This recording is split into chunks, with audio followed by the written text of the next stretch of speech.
Okay, so this chapter, like, yo, y'all know it's crazy for me to be super early on time, but this chapter, One Piece 893, I couldn't resist. And on top of that, I did a poll on Twitter, which is always a good reason to follow me on Twitter. I was like, yo, we get 100 likes on this post in 10 minutes. I'll talk about the One Piece chapter. And I was already hyped to talk about the One Piece chapter, so that only solidified I was talking about the One Piece chapter. Now, to get into the nitty-gritty of this chapter, Katakuri cemented himself with chapter 893 of One Piece. And I'm hoping I'm saying it's the right chapter. I believe it is 893 as an amazing, absolute carefree badass, because I think his character speaks to such a broad perspective, or such just a broad audience at that, and it's a very powerful thing, because the thing that Katakuri said in this chapter and the way he moved in this chapter, so much honor and respect. There's so many scumbags out there in the world, so many badass characters that are just nasty and don't care.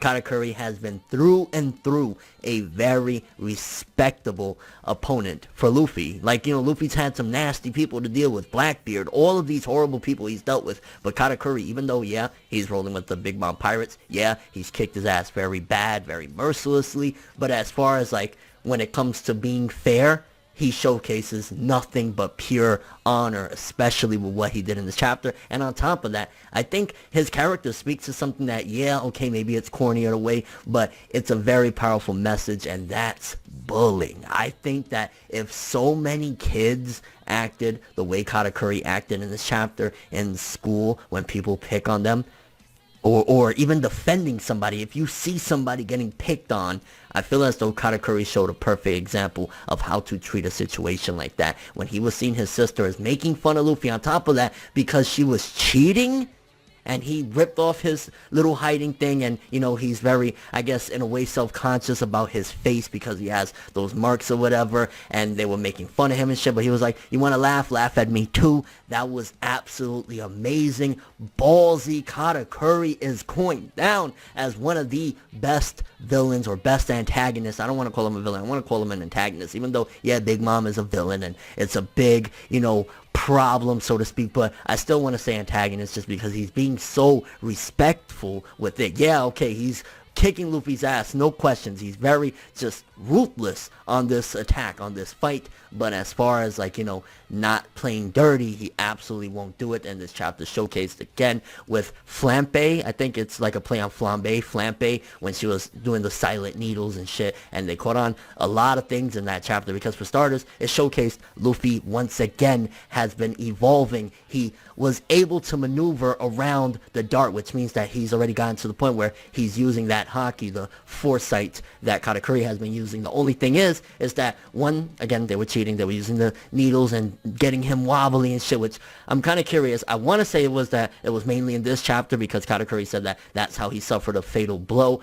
Or even from the moment Flambe showed up, she might have been doing that. So it hasn't been the entirety of the fight, because I don't think Flambe has been there from part one of the fight, but she's definitely been around long enough to, she's been affecting the course of this fight, which is why what Katakuri did, again, between removing the mask, spearing himself through with a fatal blow to make things even. How can you, like, are you kidding me, bro? This is manly. You could argue that, because there was people that was coming at Katakuri's character like, oh, he's a little whiny, you know, he's hiding, he wants to eat, he's self-conscious, all of this shit, which, no, not self-conscious at all. And even if I said that in this video, very, very bad mistaken, because what he did, again, or if he was self-conscious, he overcame it in this chapter. Whatever it was about Katakuri, such a great character right there, and displaying such, like, amazingness. Like, I'm sorry, Oda did a phenomenal job for a character that I didn't expect coming into this. That, well, I guess you expect to a certain degree that, you know, the higher ups of Big Mom's crew is going to be awesome, but not in this way. I think of it in a nasty way of a, I'm going to cut your throat and shit in your neck type of thing. I didn't expect it to be in this regard, so major props to Katakuri during this chapter. I think one of the reasons why this chapter was so impactful for me, and I felt it was such a great chapter, is that it didn't really dive and delve into all of the other subplots that we've been so heavily diverged from this stuff with, and we finally focused in on what we care about, the big thing that we've been caring about, the Luffy versus Katakuri fight, the development of Luffy with this Haki. Again, this is a fight for his life, a desperate struggle, but at the same time, one of the best training courses we've ever seen this character have during a battle. Like, this is training through and through of how much he's advanced from the start of this, where he didn't even know what the hell was going on with Katakuri, to the point where he's using his own abilities against him, and on top of that, using it against some cheating that was going down. Just absolutely amazing, immense progression with Luffy's character. I can't stress it enough. I love quality writing. I love quality character development, and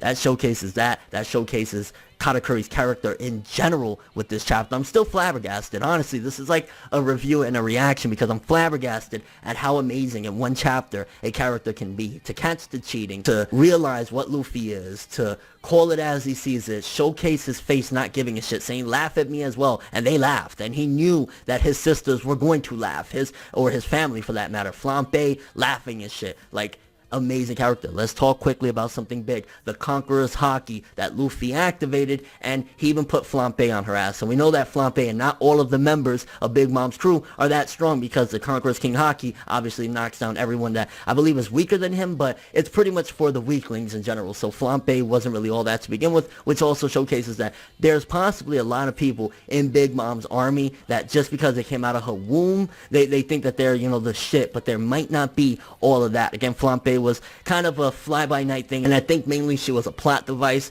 to showcase a little more of the development of Katakuri and what he's all about and who he's all about. So just more in that regard. But when Luffy activated the Conqueror's Haki, knocking everyone around as well, it just showcased the importance of this fight. This is probably the second most important fight Luffy's had in the entirety of the story thus far. The first would definitely be Marineford to save his brother, without a doubt. Like, you know, there was a huge life on the line, and while all of the fights that he's had, yes, his crew has been on the line, he's been on the line, you know, when they first met up against Aokiji back in Water 7, the very beginning of it and shit, they've been fighting, but like, it just felt like a desperate situation. This is the same way, because one, Luffy was outranked from the get-go, his crew was hunted down like dogs by this monstrous woman, Big Mom, so, you know, throw that in there. And he has been savagely beaten by Katakuri in every turn, and on top of that was ridiculed on every turn by the family. So it looks as though as well there's a possibility, you know, thinking back to last chapter,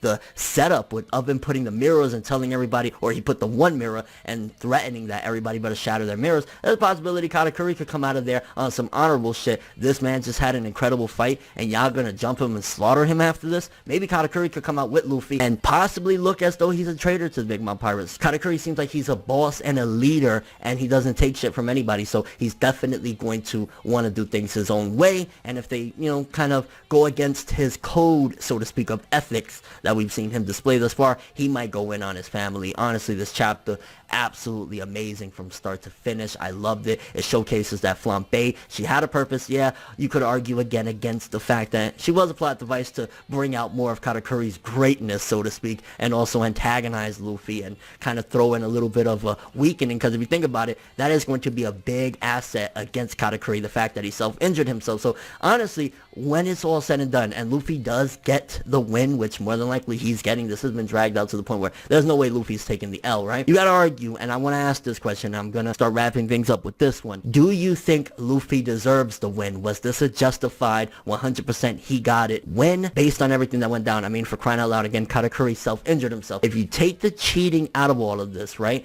and it was just straight up a knuckle brawl, do you think that Luffy, when it's all said and done, deserves that he got to this point? I mean, a lot of it was plot protection, just being honest, or whatever, you know, getting to escape for a moment here or there, a thought here or there, even though Katakuri should have been able to slaughter him. But it looks as though partially Katakuri, because he's been so intrigued by Luffy, that he allowed him to get to this point, even though he's been talking shit saying he's not going to. Maybe because he's been such a worthy adversary and somebody that didn't, you know, just fall to his whim, he's been like, I want to see this guy succeed. So again, that could all lead into the theory of when it's time to get out of the mirror, he could help him and be branded a traitor against the Big Mom Pirates, because, you know, Oven's going to be like, Mama, Katakuri, you know what I'm saying? So we could see some of that. But your overall thoughts of the chapter, how did you feel about how Katakuri handled things? What do you think about Luffy's Conqueror's King Haki? What did you think about the ending, those final lines where we had the two panels of Katakuri saying, I no longer look down on you, essentially, like, you know, I'm starting to look at you as an equal, and Luffy responding with, yeah, but I'm taking that win, and just overall